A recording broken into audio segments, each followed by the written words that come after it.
Welcome back friends. आप सभी लोगों का हमारे यूट्यूब के चैनल में स्वागत है। पिछले वीडियो में हम लोगों ने पढ़ा था शैशवावस्था और बाल्यावस्था, और आज हम लोग पढ़ेंगे यानी किशोरावस्था के बारे में कि आखिर किशोरावस्था क्या होता है। तो चलिए देखते हैं।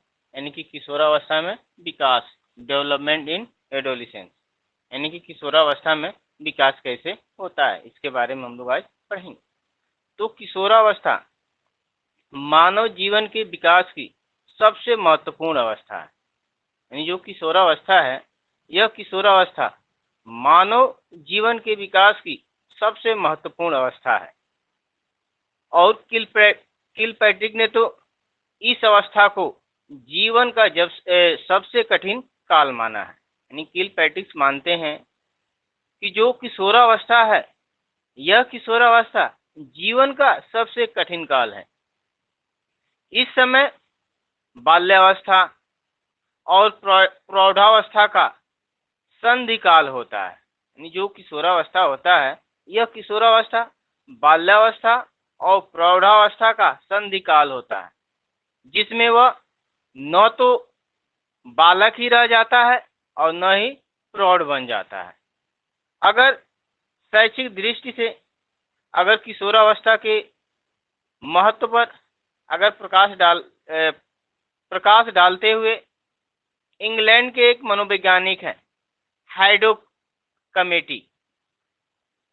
कमेटी ने अपने एक प्रतिवेदन में उन्होंने लिखा है कि 11 या 12 वर्ष के बालक की नसों में, यानी जो बालक 11 या 12 वर्ष के जो बालक होते हैं, उनके नसों में ज्वार उठना आरंभ हो जाता है और इसे किशोरावस्था के नाम से भी पुकारा जाता है। यदि इस ज्वार की बाढ़ के समय ही उपयोग कर लिया जाए एवं इसकी शक्ति और धारा के साथ साथ नई यात्रा अगर आरंभ कर दी जाए तो सफलता प्राप्त की जा सकती है। वहीं कुछ परिभाषा है जिसमें स्टैनले हॉल कहते हैं, स्टैनली हॉल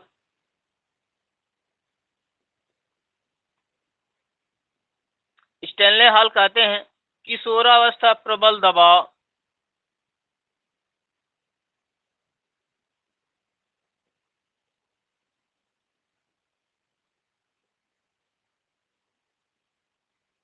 किशोरावस्था प्रबल दबाव तथा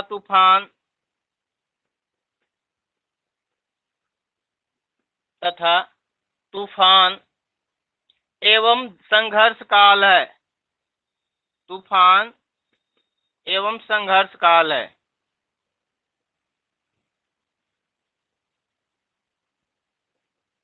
यानी स्टैनली हॉल कहते हैं कि जो किशोरावस्था है, वह किशोरावस्था प्रबल दबाव तथा तूफान एवं संघर्ष का काल है।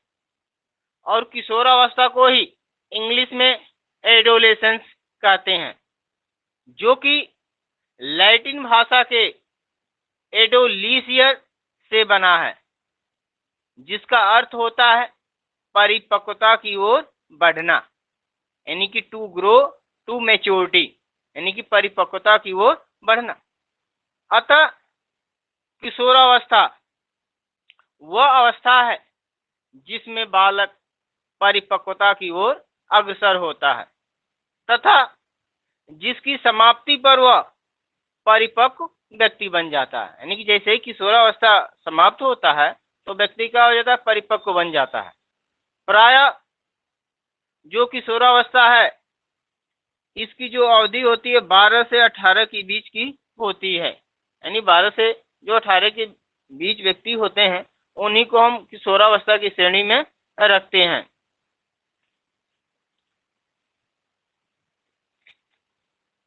इसके बाद आता है किशोरावस्था में की प्रमुख विशेषताएं, यानी कि किशोरावस्था की विशेषताएं क्या क्या है, इसको अब हम देखेंगे।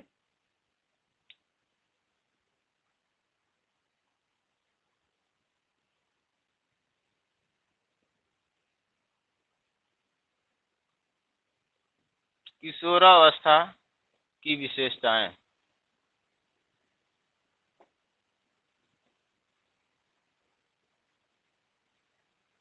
Chief characteristic of adolescence.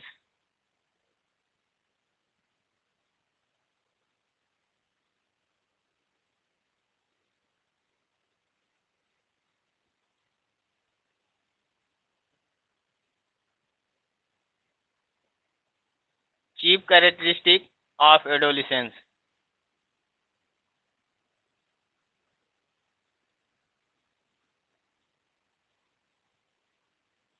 यानी कि किशोरावस्था की विशेषताएं क्या क्या है। तो किशोरावस्था में होने वाले शारीरिक, मानसिक, सामाजिक, संवेगात्मक तथा नैतिक विकास की प्रमुख विशेषताएं हैं जो कि निम्न है। तो कौन कौन सी विशेषताएं हैं, उन सारी विशेषताओं के बारे में वन बाय वन करके देखेंगे। जिसमें फर्स्ट है शारीरिक विकास।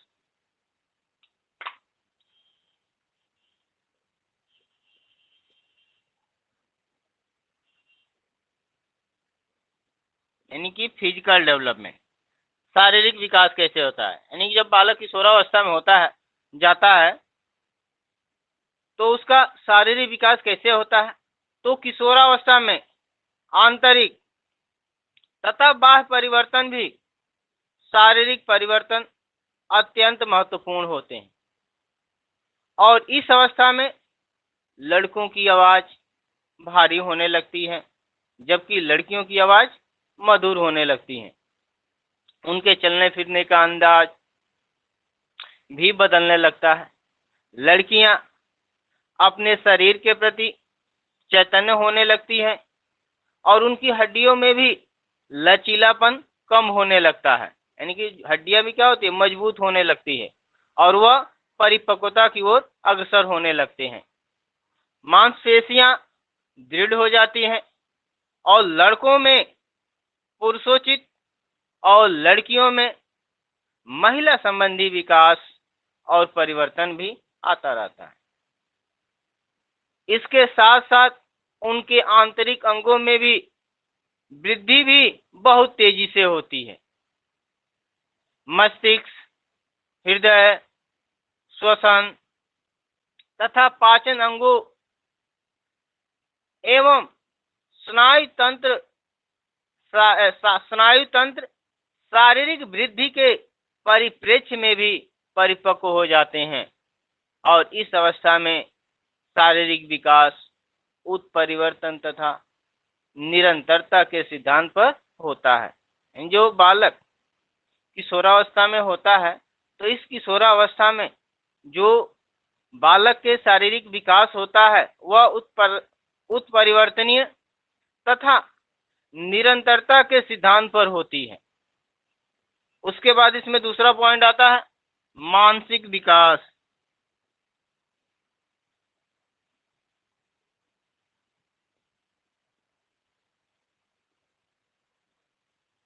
यानी कि मेंटल डेवलपमेंट, यानी कि बालक का मानसिक विकास कैसे होता है।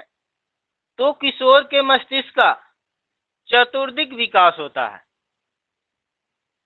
उसमें कल्पना, दीवा स्वप्नों की बहुलता, बुद्धि का अधिकतम विकास, सोचने विचारने एवं तर्क करने की शक्ति में भी वृद्धि तथा विरोधी मानसिक दशाओं आदि गुणों का विकास होने लगता है।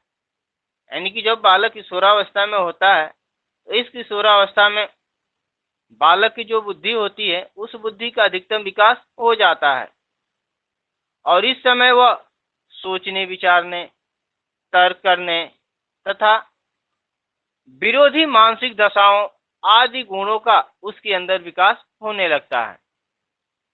कॉलेसनिक कहते हैं, एक मनोवैज्ञानिक है कॉलेसनिक, यानी कि कॉलेसनिक कहते हैं कि किशोर की मानसिक जिज्ञासा का विकास होता है, अतः वह सामाजिक, आर्थिक, राजनैतिक और अंतर्राष्ट्रीय समस्याओं में भी रुचि लेने लगते हैं, चाहे वो सामाजिक से संदर्भित हो या आर्थिक हो या राजनीतिक हो या अंतर्राष्ट्रीय जो भी समस्याएं हैं, उन सारी चीजों में क्या होती है, रुचि लेने लगते हैं और वह इन समस्याओं के संबंध में अपने विचारों का भी निर्माण करते रहते हैं। तो इस मानसिक विकास के बाद आता है घनिष्ठ व व्यक्तिगत मित्रता।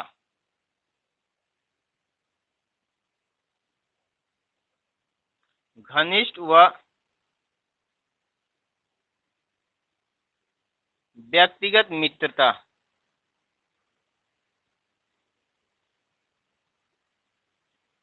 इसमें क्या होता है, फास्ट एंड पर्सनल फ्रेंडशिप, यानी कि घनिष्ठ व व्यक्तिगत मित्रता। इसमें क्या होता है, किसी समूह का सदस्य होते हुए भी किशोर एक या दो बालकों से घनिष्ठ संबंध रखता है। यानी कि जो किशोर होते हैं, अगर किसी भी समूह के सदस्य होते हुए भी वह एक या दो बालकों से घनिष्ठ संबंध रखते हैं जो उसके परम मित्र होते हैं तथा जिनसे वह अपनी समस्याओं के बारे में स्पष्ट रूप से बातचीत करता है। यही वैलेंटाइन कहते हैं कि घनिष्ठ और व्यक्तिगत मित्रता उत्तर किशोरावस्था की विशेषता है। यानी जो घनिष्ठ और व्यक्तिगत मित्रता है, यह उत्तर किशोरावस्था की विशेषता है। उसके बाद इसमें अगला पॉइंट आता है अस्थायित्व एवं समायोजन का अभाव।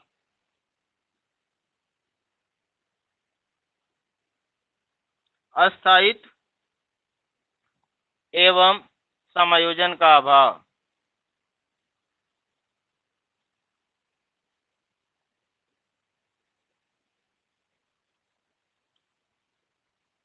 अस्थायित्व एवं समायोजन का अभाव, lack of stability and adjustment. इसमें क्या होता है, इस समय किशोर की जो मन की स्थिति होती है वह अस्थिर होती है। रास कहते हैं कि किशोरावस्था को शैशवावस्था की पुनरावृत्ति कहा है। रास क्या कहा है कि जो किशोरावस्था है वह किशोरावस्था शैशवावस्था की क्या है, पुनरावृत्ति है।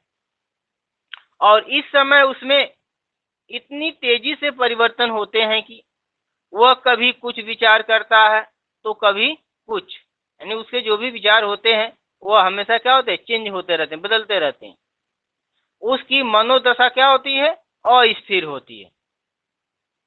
परिणाम स्वरूप वह अपने को पर्यावरण से समायोजित करने में भी असमर्थ होता है। यानी जो उसके आसपास या जो भी पर्यावरण है उसके साथ क्या करता है, वह अपने आप को समायोजित नहीं कर पाता है, यानी असमर्थ होता है।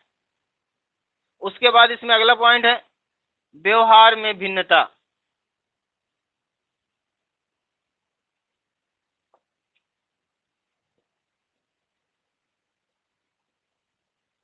व्यवहार में भिन्नता।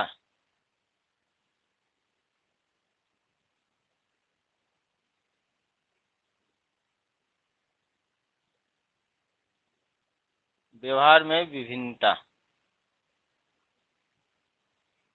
Different in behaviour. किशोर में आवेगों और संवेगों में बड़ी प्रबलता होती है। यही कारण है कि वह विभिन्न अवसरों पर भी विभिन्न प्रकार का व्यवहार करता रहता है।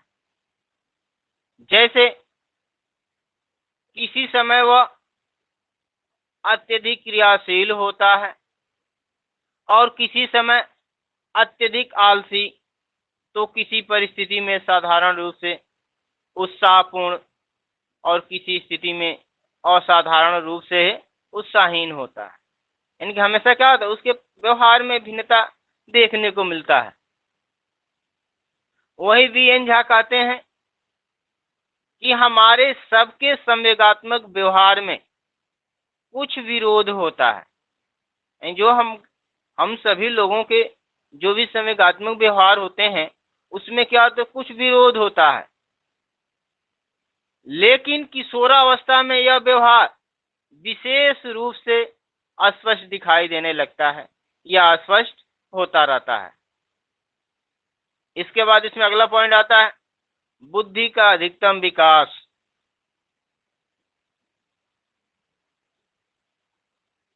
बुद्धि का अधिकतम विकास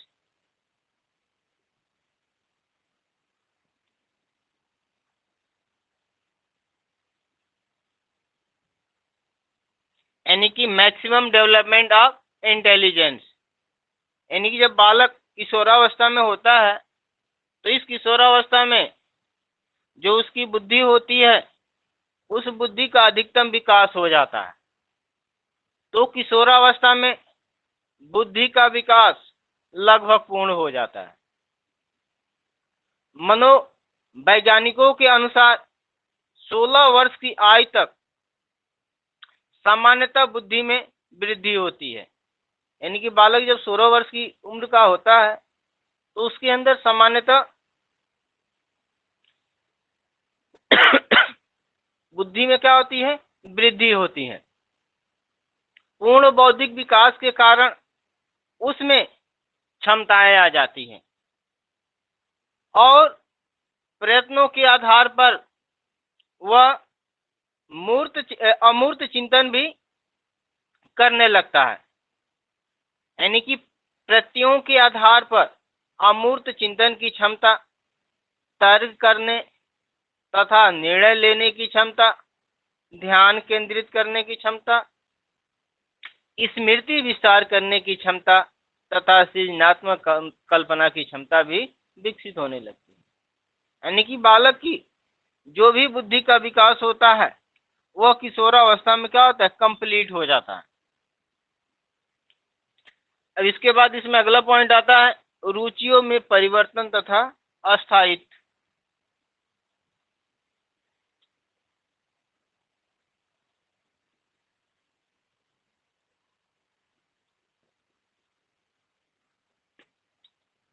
रुचियों में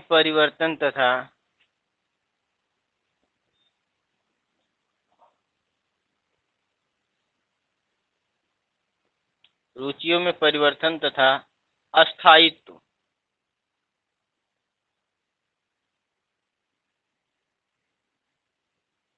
यानी कि change and stability in interest. रुचियों में परिवर्तन तथा अस्थायित्व, यानी कि जब बालक किशोरावस्था में पहुंचता है तो उस किशोरावस्था में बालक के अंदर रुचियों में भी क्या होता है, परिवर्तन होने लगता है और परिवर्तन होने के साथ साथ उन रुचियों में अस्थायित्व भी होने लगता है। इस अवस्था में रुचियां परिवर्तित होती रहती है। किशोर अपने समूह या आसपास मीडिया से प्रभावित होते हैं और वह मीडिया से प्रभावित होकर अपनी रुचि भी निर्धारित करने लगते हैं। हाँ, कौन बालक है, किस बालक की कैसी रुचि है, वो अपनी रुचि को भी क्या करने लगते हैं, निर्धारित करने लगते हैं। लड़के और लड़कियों की रुचियों में कुछ समानताएं पाई जाती है तो कुछ भिन्नताएं भी देखने को मिलती है। यानी जो भी लड़के हैं या लड़कियां हैं तो उसमें कुछ समानताएं भी पाई जाती है तो कुछ भिन्नताएं भी क्या होती है, पाई जाती है। आजकल इस अवस्था में लड़के लड़कियां सेल फोन तथा इंटरनेट के अलावा कंप्यूटर के प्रति भी उनका ज्यादा रुझान देखने को मिलता है। यानी कि इंटरनेट है, सेल फोन है या कंप्यूटर है, इन के प्रति क्या होता है, उनका रुझान ज्यादा देखने को मिलता है। और इस अवस्था में विषमलिंगी मित्रता का रुझान भी अधिक होता है, यानी कि वह एक दूसरे विषमलिंगी के साथ ही क्या करना चाहते हैं, मित्रवत व्यवहार करना चाहते हैं, यानी कि दोस्त बनाना चाहते हैं। वहीं इस लड़के लड़कियां एक साथ पर्यटन के लिए भी जाना या समाज सेवा का कार्य करना भी पसंद करते हैं, चाहे वो कहीं पर्यटन के लिए जाना या कोई समाज से संबंधित कोई कार्य करना है तो दोनों लोग एक साथ ही मिलकर उस कार्य को करना चाहते हैं। प्रोजेक्ट से संबंधित कार्यों में भी किशोर और किशोरियां बहुत रुचि लेते हैं। यानी अगर प्रोजेक्ट से संबंधित भी अगर कोई कार्य है तो उसमें भी चाहे बालक हो या बालिका हो, दोनों लोग क्या करते हैं, रुचि लेते हैं और आत्मसम्मान संबंधी वस्तुओं और विचारों में भी अधिक रुचि दिखाते हैं। लड़के घर के बाहर कार्यों में रुचि दिखाते हैं तो वहीं लड़कियां क्या करती हैं, घर के अंदर कार्यों में भी रुचि दिखाती है। तो ये तो था किशोरावस्था में विकास कैसे होता है। तो आज इतना ही। अब कल पढ़ेंगे हम लोग किशोरावस्था में विकास कैसे होती है या इनकी समस्याएं क्या क्या होती है, जो भी पॉइंट है अब अगले वीडियो में हम लोग पढ़ेंगे। अगर वीडियो अच्छा लगे लाइक शेयर एंड सब्सक्राइब जरूर करें। Thanks for watching video.